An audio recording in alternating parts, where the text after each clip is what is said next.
Okay, so it looks like we're about to start round 6. On table 2, we've got Yan-SONG versus Jacky-Fu. Yan-SONG from China, Jacky-Fu from Canada. Yan-SONG, very, very strong player. We've watched a couple of his games already. And Jacky-Fu, a player who isn't as strong ratings-wise, but on his day can upset the best players in the world and is having a good tournament so far here.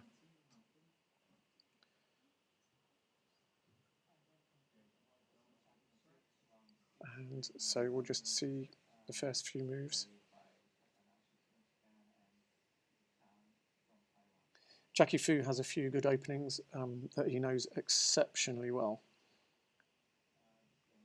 But the ones which he has most success with are black. So it will be interesting to see what he decides to do as white. Song has played the tiger move. Oh, sorry. Jacky-Fu is black and is getting to play an opening that he really loves. And he knows way more about than I do.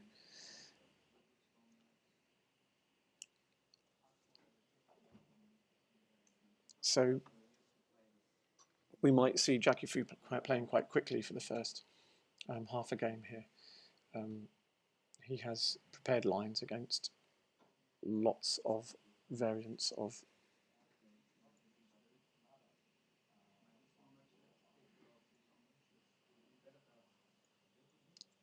this tiger. So he may think for a second, but then he'll play again quickly.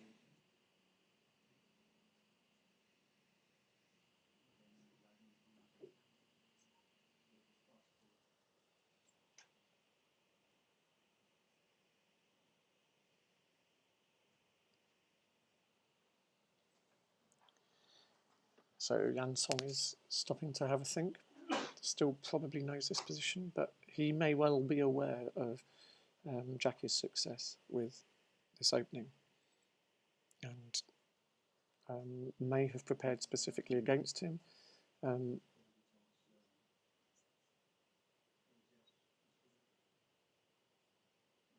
was actually chatting to Yan-SONG and doing an interview with him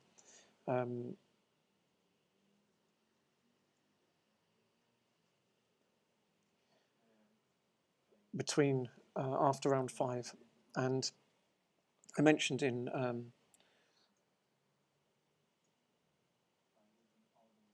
my in his last 2 games, he well, the one against Pianat and then the one against Lee, he seemed to have a strategy of taking a block and being very patient and allowing his opponent to use up all his extra moves, and then being forced to play through the block and position collapsing at the very end. And he's very good at this. I mentioned that he's very good at it. He does it a lot. And I asked him whether it's a deliberate strategy, whether it's something he does on purpose, and he said no, absolutely not. It's he thinks about each move as it's requiring to be played, and it just happens that works out quite a lot for him, especially against opponents who like to pull to the edge of the board, like Pianat. So Yan-SONG has played g4, and Jacky-Fu is stopping to think about it. So without knowing for sure, my guess is that Yan-SONG has been aware of Jacky's strength with this opening, has tried something a little bit different or not so commonly played. It is still played to get Jacky out of his strong book.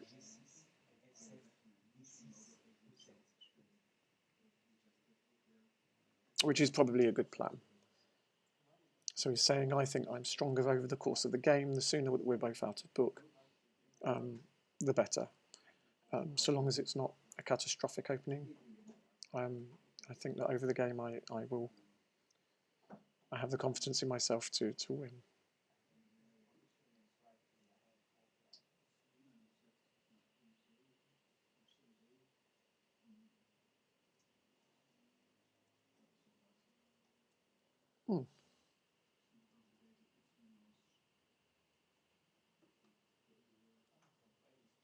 It's a very interesting move to d1.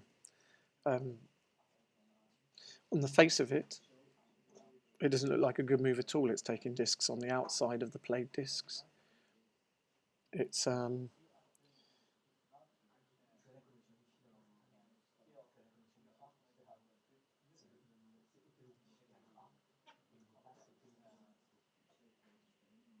sticking out all over the place, but it doesn't give black any immediate moves that he didn't already have. So h3 is a possible move for black here. d7 is a possible move for black here. e7 is a possible move for black here, but they all existed anyway. So it was a weird move, but it doesn't look too bad. It doesn't give black anything extra. And if black does try to play out the top edge, e1, f1, he doesn't really gain anything from that either. So it's probably still within what Jacky-SONG had prepared for this game,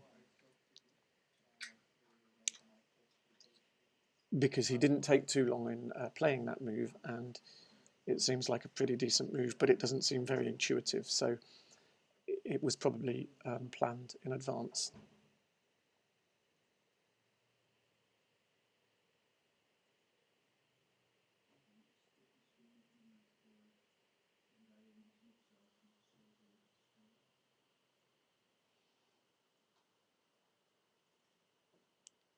g3 is also possible, but I don't see why you would flip f3 and g4. No, there is a reason why you might do it, because d3 is a good move for white, so g3 would take that away. But h3 is much more traditional, much more standard. But that does leave d3 for white, which I expect to be played. It leaves f4 available afterwards as well for white. So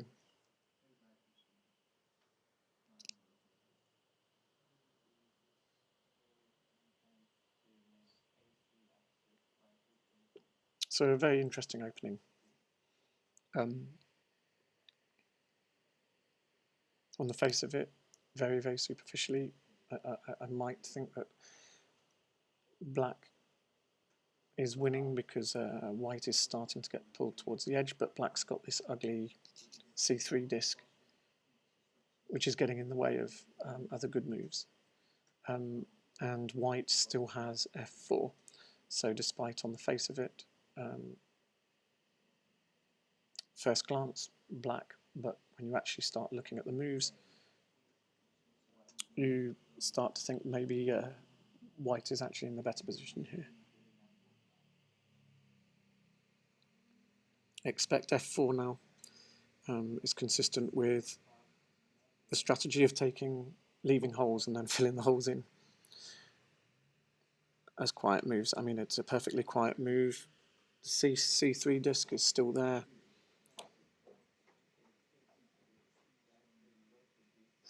Yeah, so f4 has been played.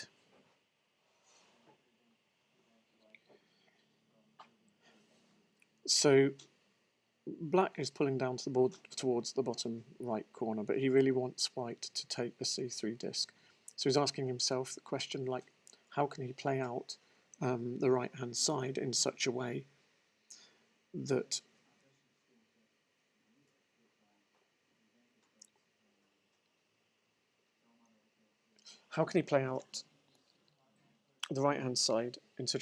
white is forced to play it out in a negative way?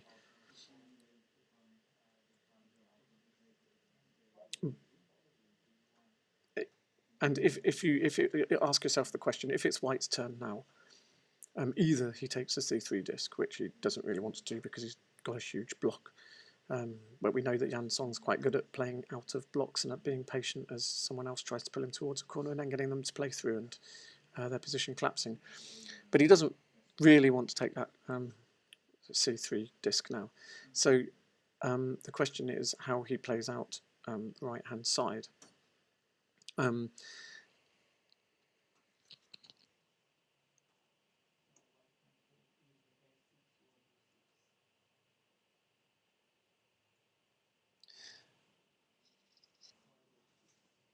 But it's Black's move first. So whilst it doesn't look like White can play out the right-hand side very nicely, there are several moves that are not too bad.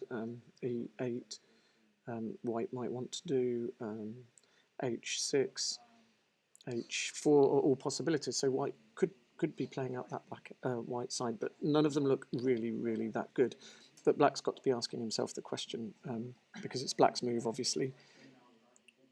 What can he do to make sure that he doesn't give White any good moves and allows him to leave that black wall down in the bottom corner and the c3 disc? If Black leaves that whole black wall, if White is able to make Black leave that whole black wall and the c3 disc, then Black is in trouble. So f2 is not a bad move. The idea being that it continues to force White to play in the direction of that bottom side. So even if he leaves the c3 disc, he has to start playing.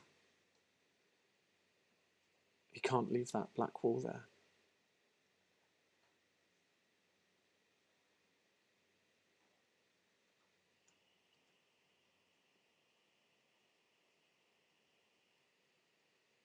C2 is a possibility. It flips internal discs. D2 is slightly poisoned in response because it flips C3 and gives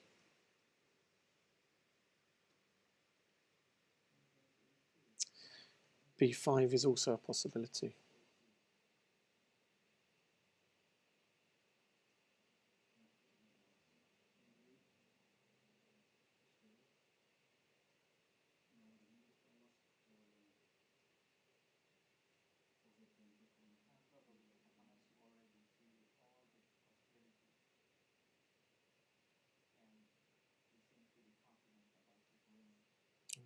Jacky is elected to play D2.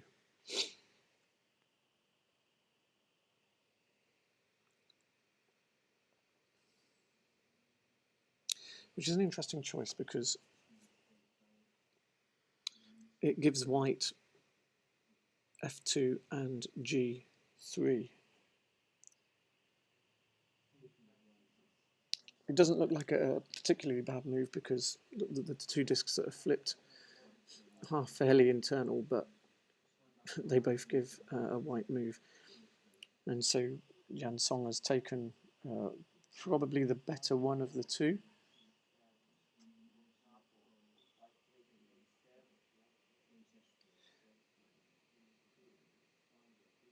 And the reason that's the better one, so F2 and G3 were both perfectly quiet moves for White after Black D2. But it's very difficult for Black to stop F2 at all or make it bad in any way. So by playing G3 first, White gets to play both of them quite happily.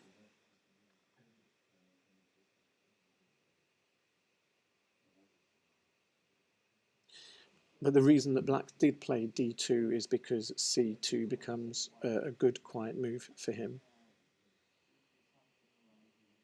Probably he will play C2 now because otherwise D2 would have been pointless giving away those quiet moves to White.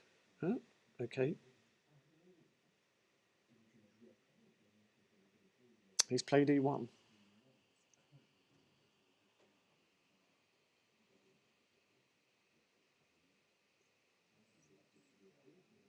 So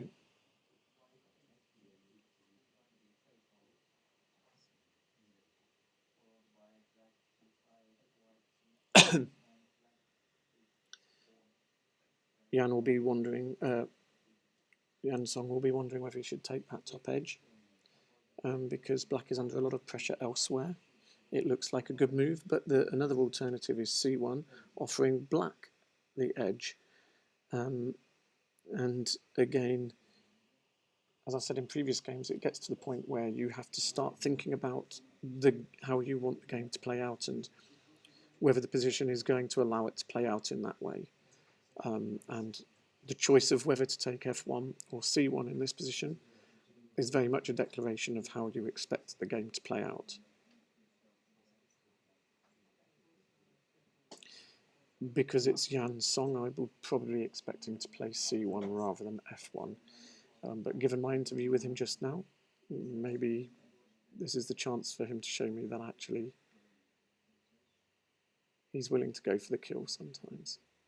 The problem with f1 is that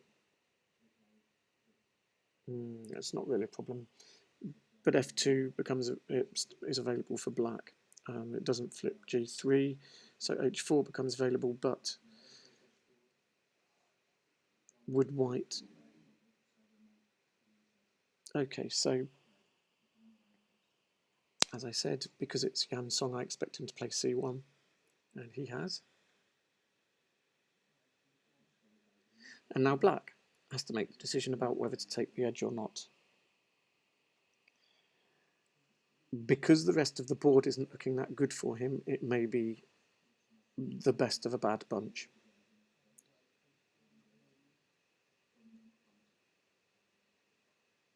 He can't really let white play c1 and f1 and getting two moves on that top edge when black's already short of moves. If f2 would be another consideration, but white can play f1 without flipping the f column, so then he'd get g1 as well later anyway.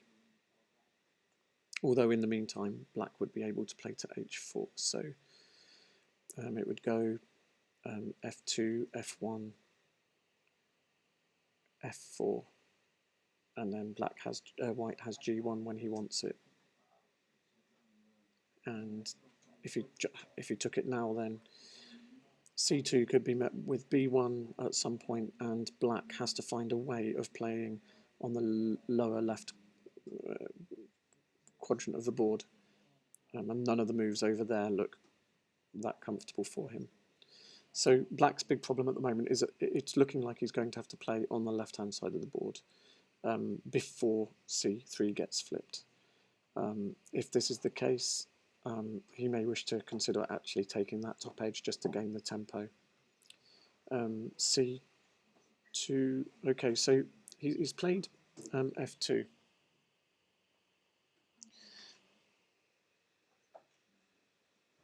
And as I said before, the reason he's done this is so that he can get to h4. But I expect white to take this edge now. I believe he'll play, well, at least if it wasn't Jacky-SONG who surprises me with his patience, I would expect white to take this top edge. My line would be f1, followed by h4, followed by g1.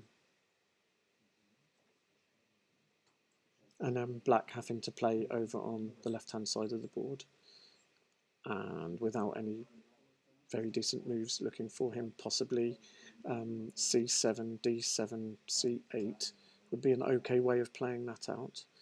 And Jacky-SONG has actually taken the edge. So h4 is a must now, just because the f2 disc is just going to disappear otherwise, and then black will lose access to h4.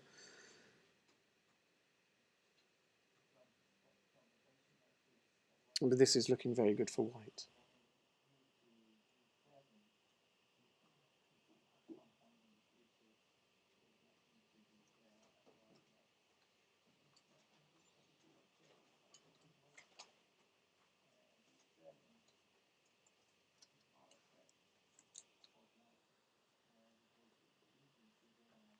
and for Yan-Song to play f1 rather than something like c2 on the last move, which would normally fit in with what I consider to be his personal style,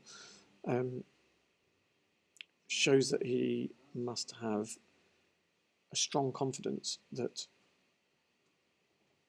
it's going to put Jacky Fu in a very, very tricky situation.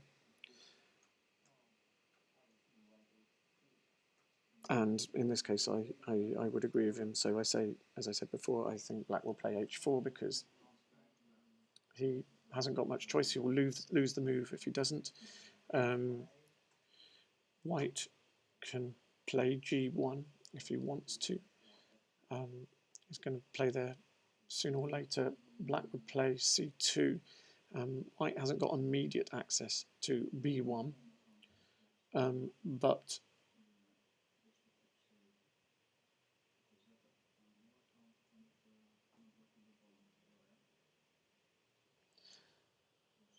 and it's not that easy to actually get on that diagonal to play b1. So what white might actually do after g1 h4 is consider another move.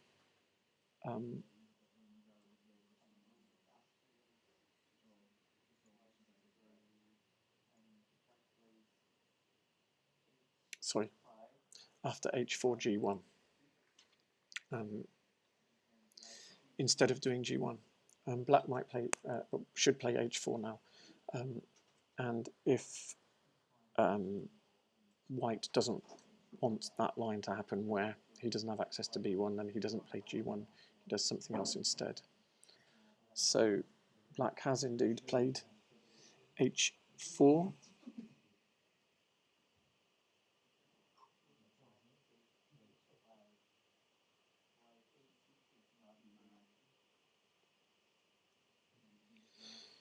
So that was expected.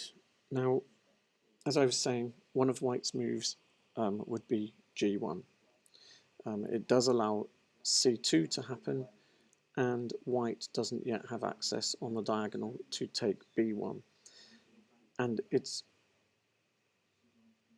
possible for him to cut back on,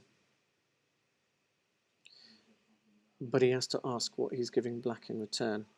So, for example, h5 would cut back on with f5.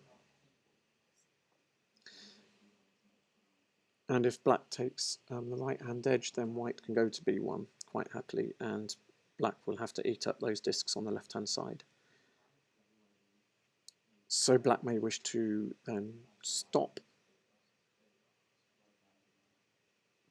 white getting back on that c2 to f5 diagonal, and he'd have to play g6 to keep it. The problem with that is that d7 will then cut back onto it again.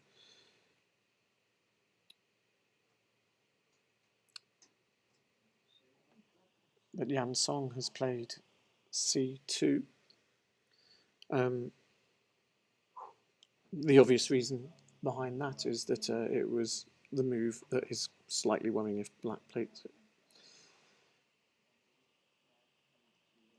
So often your best move can be just taking away your opponent's best move.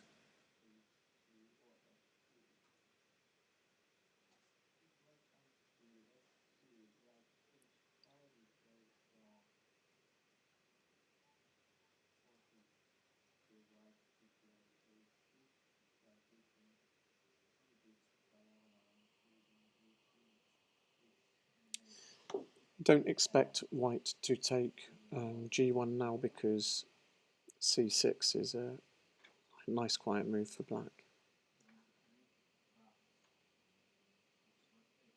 d7 is another possibility. Okay, so as white in this position, if you look at g1, you're getting into a sort of position where you should be able to read quite a long way because the options available to black are not that huge. So if white goes to g1, black will almost certainly go to c6 because it's internal and it keeps pulling downwards. White will go to d7, through the middle, quiet, not interfering with the bottom right too much, giving options to play to the left and keep pulling in that direction, and so on. So the idea is that if white plays g1, he should be able to predict black's responses to his moves, and if he can look deep enough, then he'll be able to decide whether it's enough to win the game.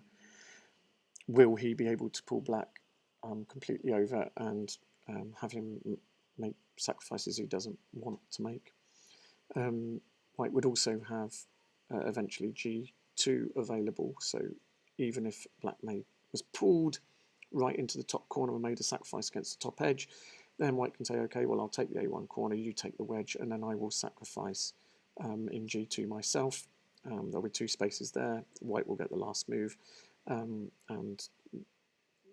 that should be enough for white to have enough control to play out the bottom right hand corner and win the game. But the question is whether black will not be able, or whether black will have to play over and sacrifice in that way. The g1 move isn't going anywhere, and so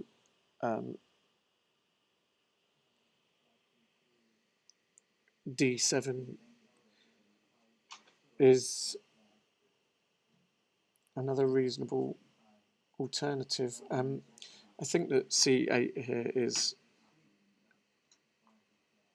Jacky's got to keep pulling into this bottom corner. He's got to be asking himself the question, can I keep pulling into this bottom corner? The g1 tempo for white makes that really difficult because white can take that move whenever he likes.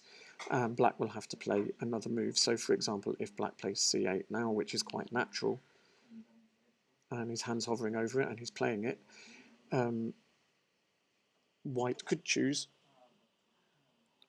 to play g1, and then black has to play again. Yeah, which is what's happened.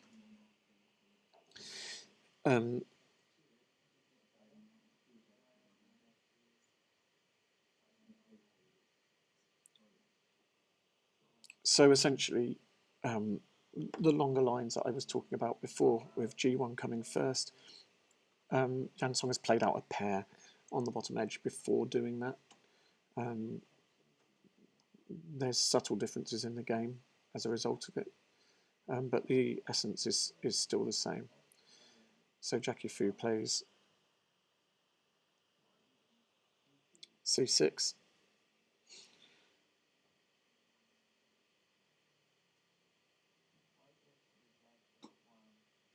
and that's why the pair was played out previously, because it makes that really, really quiet move, flipping only internal discs diagonally, to g6 that Jacky-SONG has just played. So instead of trying to force Jacky into the left-hand side of the board, make a sacrifice, and then do a counter-sacrifice in the top right, he's saying, actually, I think I'm ahead, and this is a really quiet move. It doesn't have any obvious responses, and actually I think I can get 2 moves over on the right edge. So in this situation, black would really like to play h5 or h7, but he doesn't have access to either of those. And so white is going to get another move.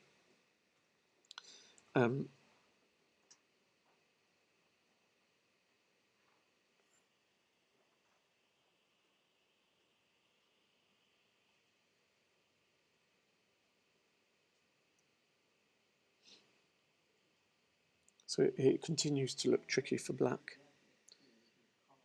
He's having to eat those pieces on the left anyway, and white found a very quiet move on the right, forcing him to play again.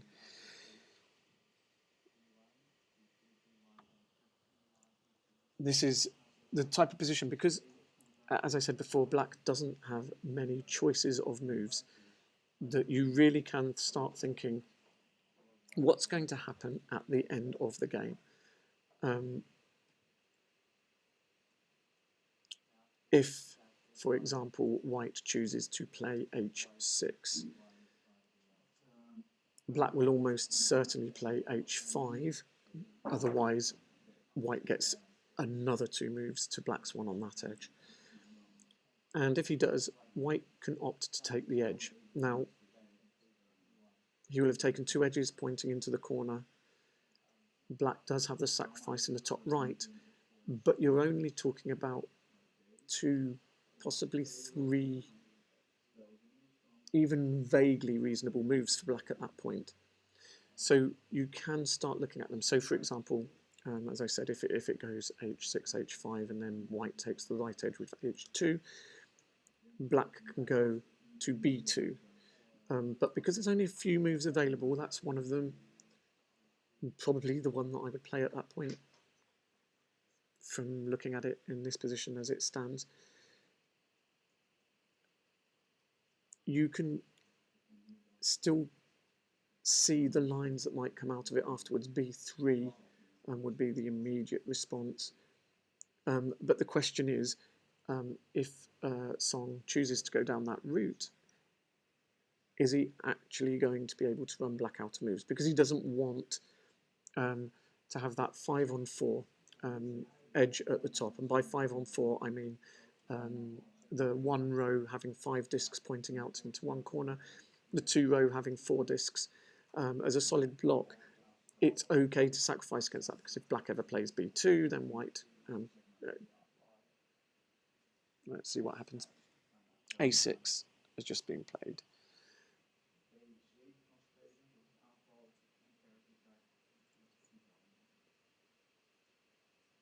And he's still being very patient.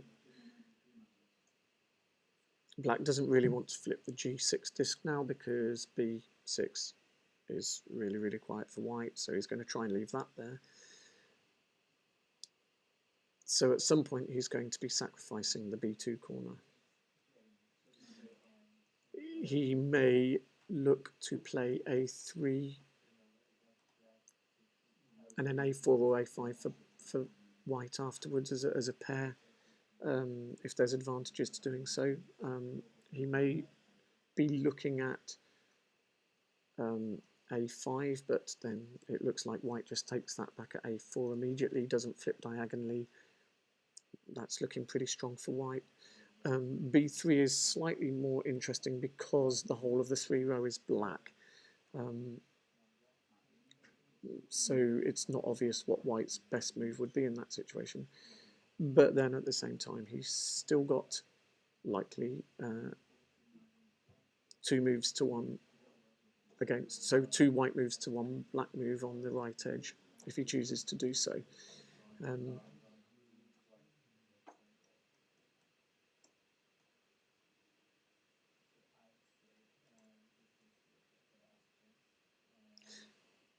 So it might be worth considering b2 now. The other thing about b3 is it takes away black's access to b2, which is a decent sacrifice, so you wouldn't really want to lose that. I think probably a3 first. Nope, he's gone for the sacrifice immediately, so b2.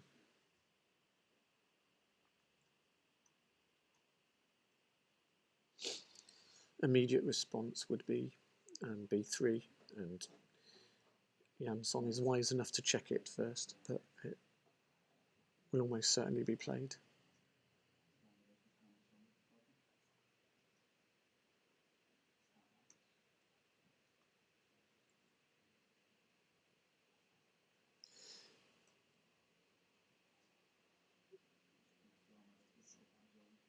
He's got to be a bit careful, because with the white edge along the top, when black plays on the left edge, he's not going to be flipping any discs diagonally in that direction.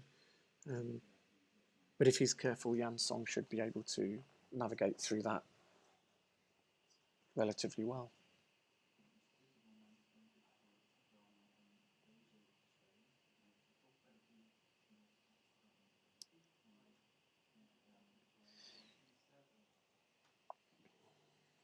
So b3 now for white, followed by a5, a4, and a2 is probably black's best line, but let's, yep, okay, so we'll see where it goes.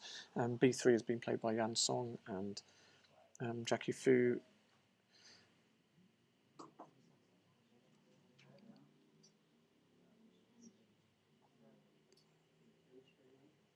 Struggling to find enough moves. Might get something from the sacrifice, but it won't be very much, and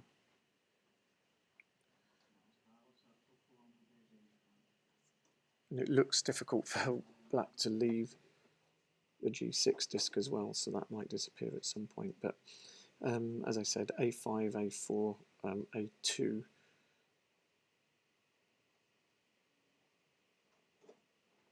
Looks like it might give black an extra move in the top corner. So if it went a5, a4, a2,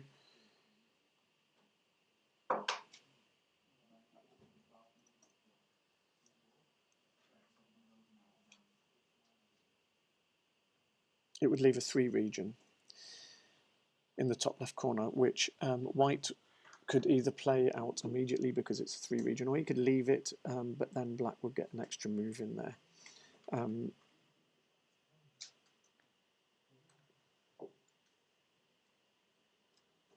Okay, and Jacky's chosen to do it the other way around. He started with the a2 move, but it's the same idea. a5 can still be played without flipping diagonally.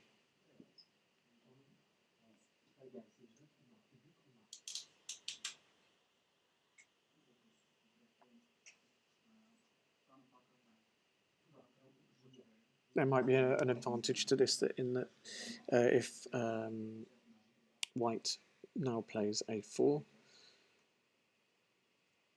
then there's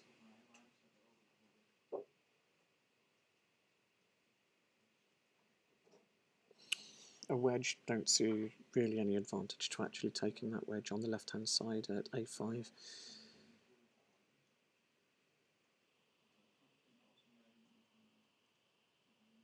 It's probably the best move, but black is seriously running out of moves here, and as I said before, the sacrifice in the top left corner.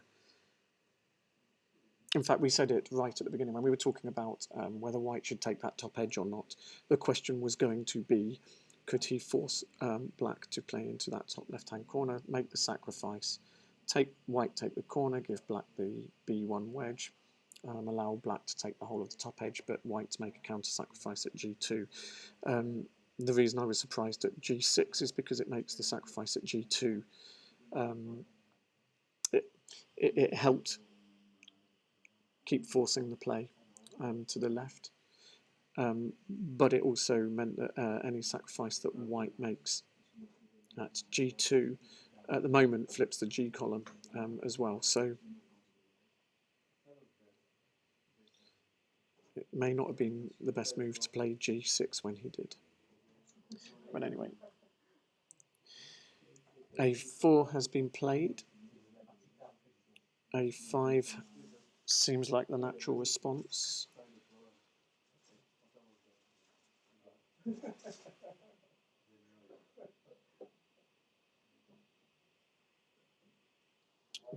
Quite a lot of options now for white.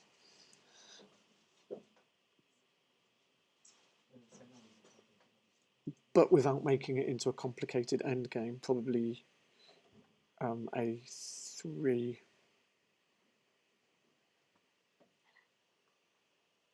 is the one which is most readable.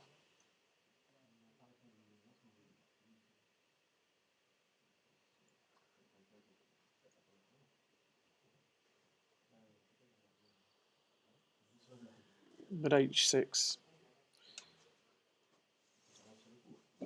playing out the right edge in the way that we said previously, is also an option. d8 is another option,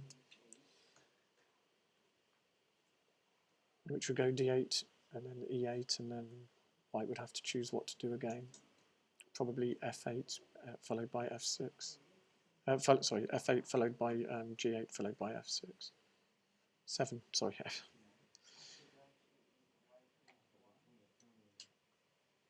Okay. He's chosen to go to h5, which was another option. But it's all looking good for black.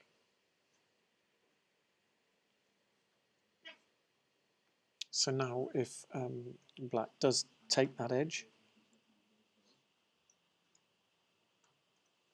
white can make the sacrifice at g2, or play out the left edge, the left top corner, with a3, a1, b1, and then play g2.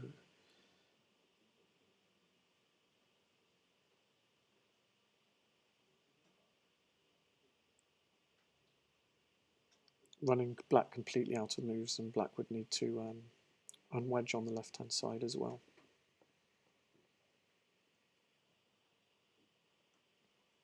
But if black doesn't take the edge, if black goes elsewhere, not that he's got a lot of options, but just say he went to a3, then white could take the edge and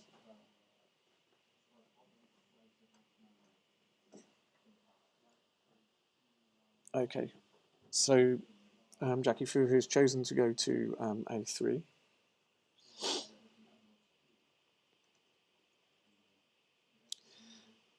So white doesn't necessarily have to do it immediately.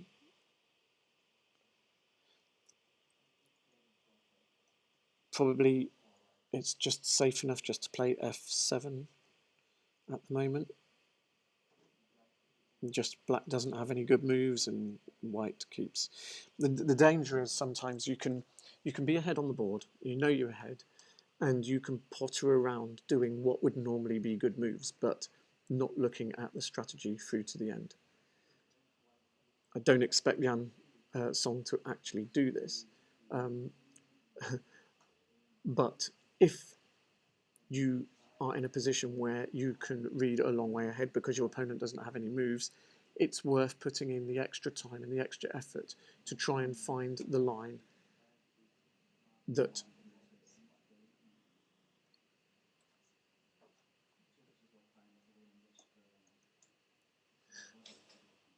completely kills your opponent, even if it's not a huge win. It's worth pointing out here that on the board, a3 has been played. It's not yet been played on live Othello, so I'm hoping that doesn't cause a confusion later on.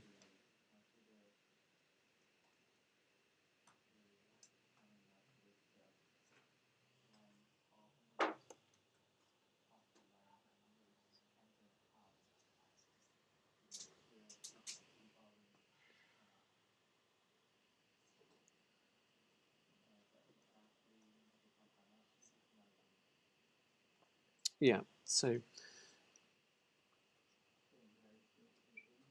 Jacky-SONG has decided to play f7, which is the most natural move, probably the right one, but it's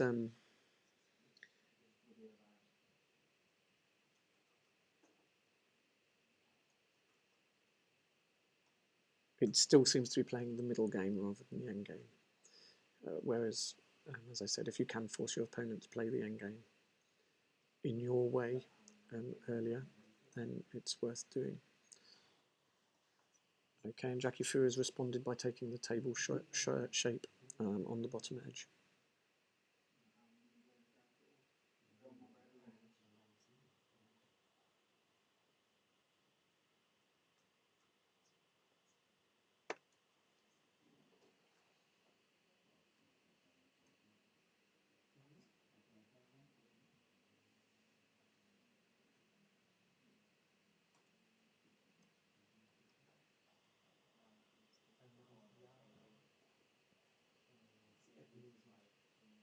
white has actually got quite a lot of options himself, even if black hasn't, which is why he's thinking.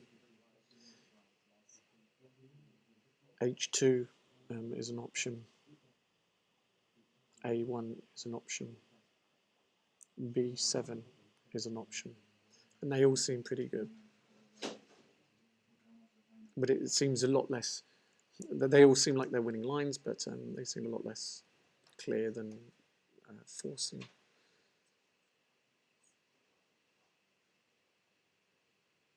So let's look at those three anyway, just to see what happens. If he chose to go to A1, black would certainly take the wedge.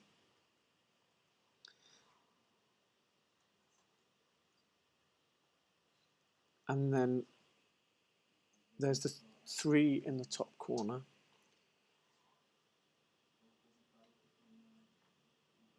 Which could be played out, but gives black an awful lot of discs in the top right-hand corner. The top edge and the bottom and the right edge.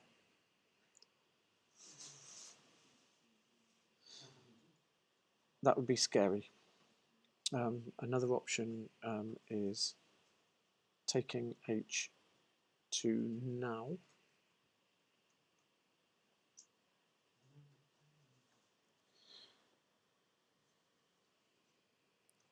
Black wouldn't really be able to take the left edge because the table shape at the bottom, the pair, the D8 and E8 as a pair almost guarantee that white will be able to cut the diagonal as and when he chooses.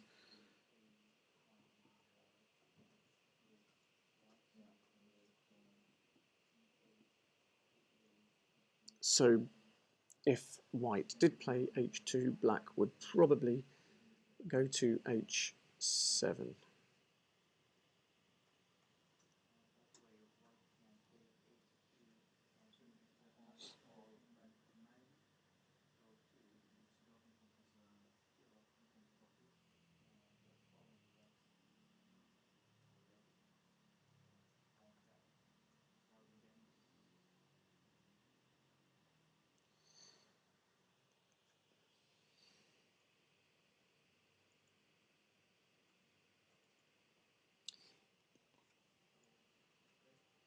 Okay, so white has taken the right edge.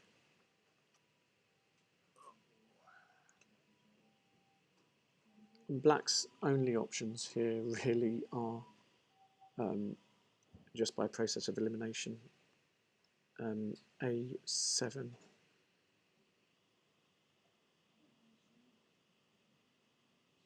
and H7.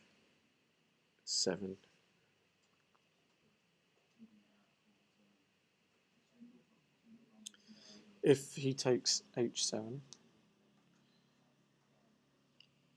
then white could play out A1, B1.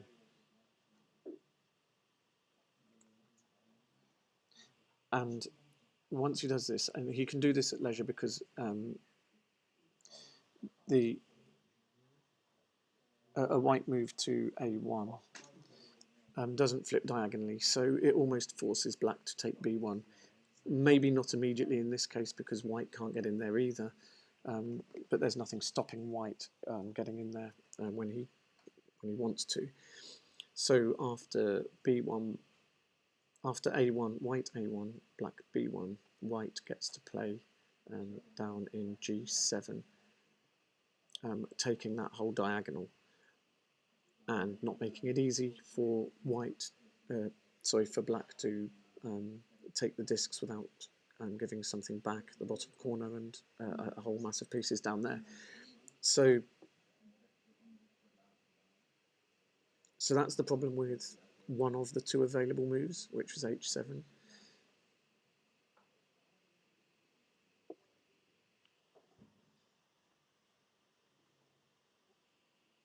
Right, so Jacky-Fu has gone for the other one, which is probably better, but I haven't really looked at it. And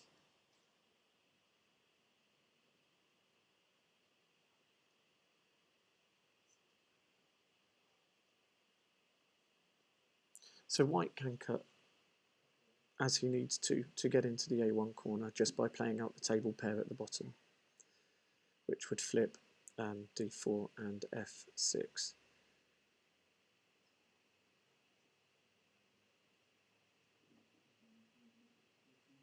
The question is, if he gets into A1, which he can do without any problem at all, would black be able to leave the hole at B1 until later?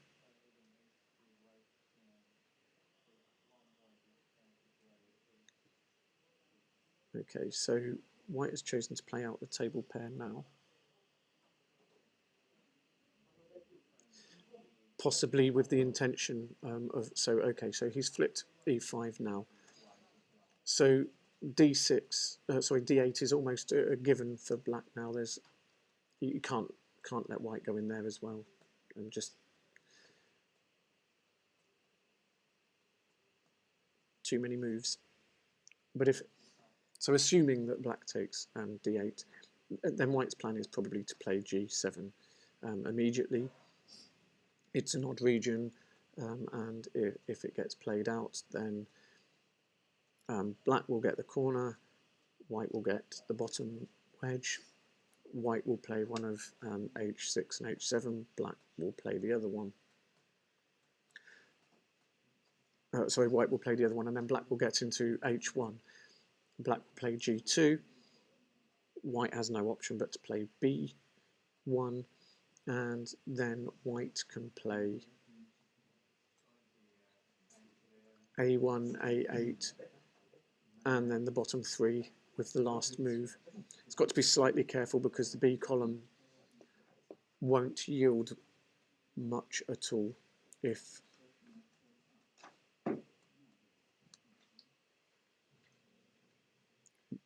B1 is black, because anyway, so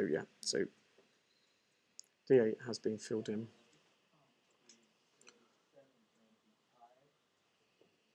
And the sacrifice was made, so that was the plan of playing out the table pair.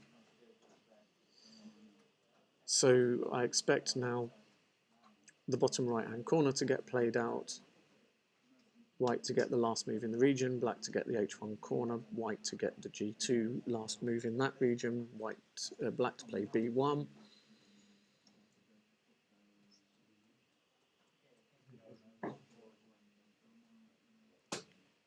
White to take the A1 corner and then play out the bottom left with a sweep and win the game.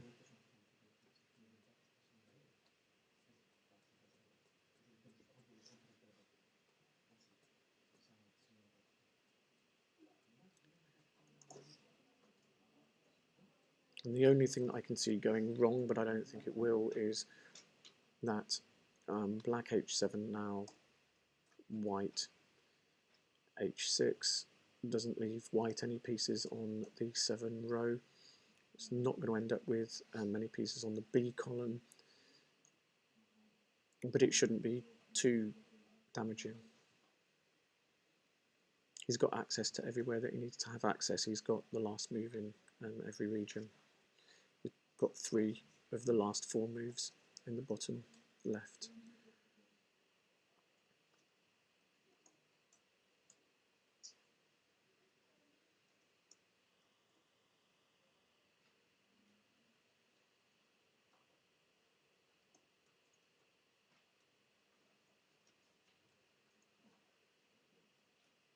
And it does look like a lot of discs for black at the moment. Having a discussion about something.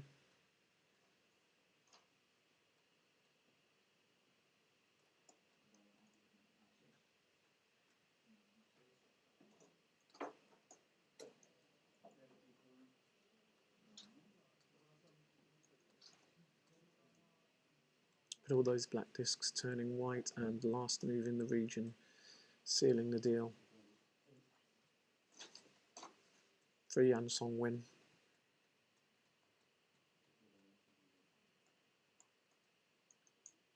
And it looked like Yan was winning from early on in the game, but Jacky put up a good fight and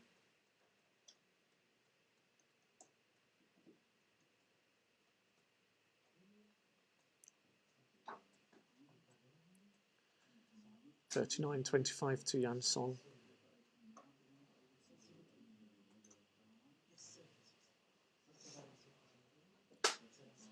Playing in a slightly different way to what I've come to expect from him, but very effectively again. Thus proving what he said to me in his interview, and that he thinks about every move and tries to play the right strategy for that position, rather than has a strategy which he will try and force on the game. But anyway, we'll be back for the next round shortly. Great game.